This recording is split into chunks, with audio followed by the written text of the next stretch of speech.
嗨，我是 Brian， 我是玩人的国度的制作人。大家好，我是西西喜伴啦。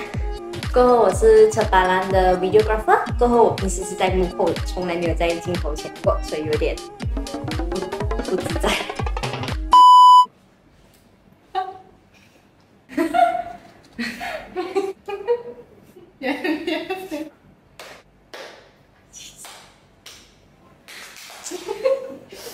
大家好，我是叶子凡。我在这个影片担任的位置是剪辑师的 video editor。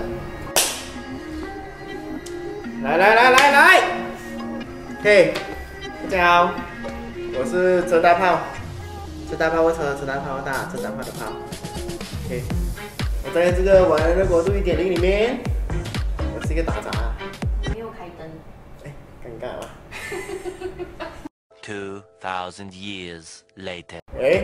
然后我的这个玩的国度呢，基本上是看得飞，包山包海包天海，虽然没有山没有海。我们基本上是要做一个YouTube 的 video， 就是每个礼拜会有的一个的 video， 所以呢，我们就是谈了很久，然后结果就是做一些就是 cinematic 的那些的 B-roll 的 video 啦。我先前的玩人国度是只是纯粹想要介绍车厂，就是拍他们的车厂，拍他们的设备这样子吧。可是制作人就是 Brian 也会想到，就是说我们要做一些比较有意义的东西，所以我们加一些访问进去，过后就会访问到老板的故事之类咯，所以就把整个 content 就变到更有意义去了。儿子接手你的生意开心吗？开心。这两个也可以。看哪个片都知道哪个人不一样。本来就是要介绍马来西亚本地的车厂，那些修车厂，还有别的汽车的服务啊。但是后来就看到的是那些 video 做出来哦，就是会有一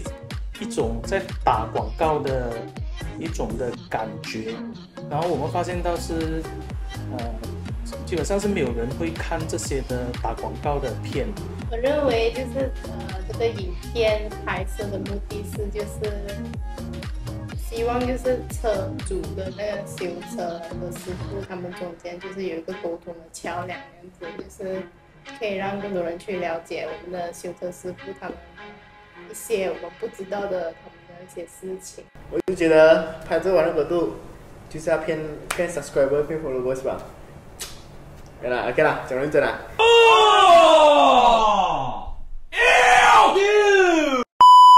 其实我觉得目的呢是想要，好像我们可以跟车厂有更多的连接、更多的互动，然后从而可以找到更多合作机会啊，然后同时也让我们更加了解车。那个因素呢，就是说就是在讲故事，基本上我们录的那个片啊，就是比较多在于他们的成长，他们如何从以前到现在，他们怎么样一路走来的那个过程。那些修车厂都是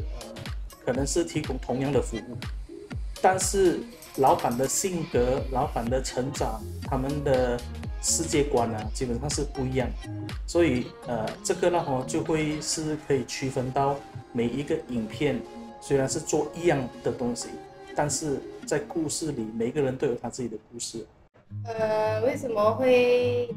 就是target这个车界呢？是因为呢，我认为就现在车界嘛，就是他们很缺乏一些人才，就是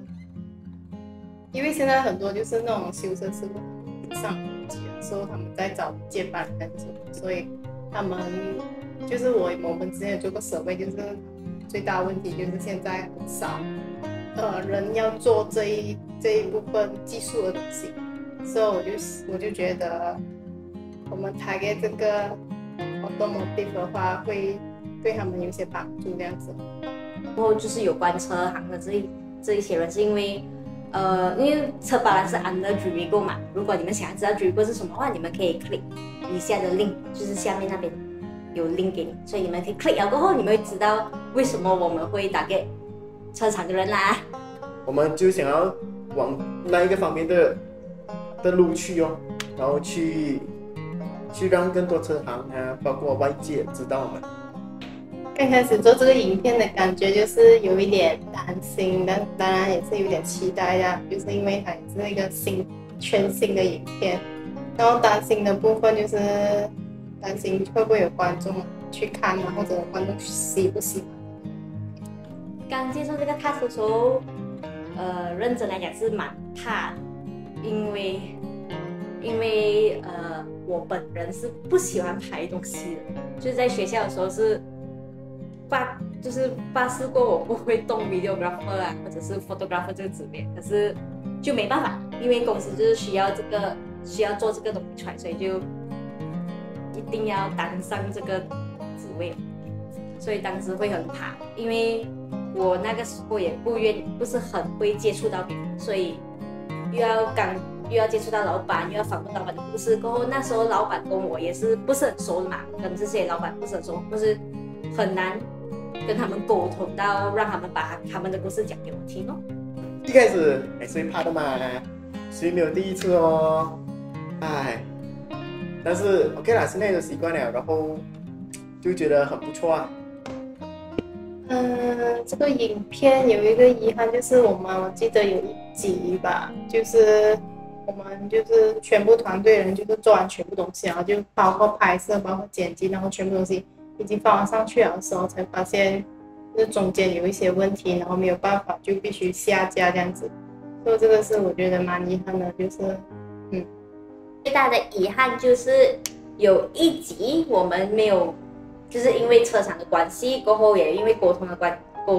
系，我们没有 publish 到。而那一集其实是我们觉得老板讲的内容是最有意义的。对我来讲，我觉得印象最深刻的是第6集的那一集，就是港湾，它是两父子。然后因为我在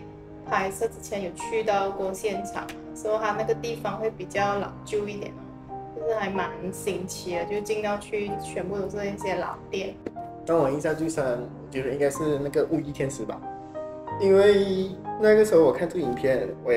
然后我就觉得这个老板，这老板故事里面有讲到，就是有一个妈妈带她孩子出来，就在那老板面前这样讲，如果以后你不读书，你就是做这种工。我觉得每个行业都有每个行业自己的那个重量跟那个分量啊。所以这是整个 Season 1啦，所以我们还没有结束的，所以请大家敬请期待 Season 2。希望会更加多的人会喜欢接下来我们准备的 Season 2了。我正式宣布《玩人的国度》第1季收官大吉。玩人的国度第1季收官大吉。玩人的国度第1集收官大吉。玩人国度第1集就正式结束了。收官大吉 ，OK， 谢谢大家一路以来支持 ，OK， 好。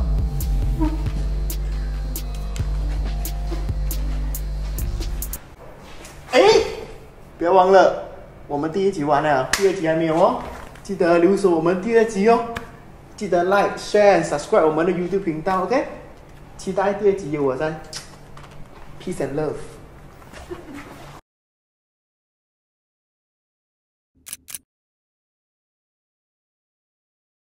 接下来我要呼唤一下外面的车厂的老板们，如果你有故事的话，如果你的车厂有故事，如果你本身有故事的话，希望你可以联络我们很乐意的，很想知道你的故事，并且带你的故事去让这个马来西亚的人全部都认识到，都知道你的故事。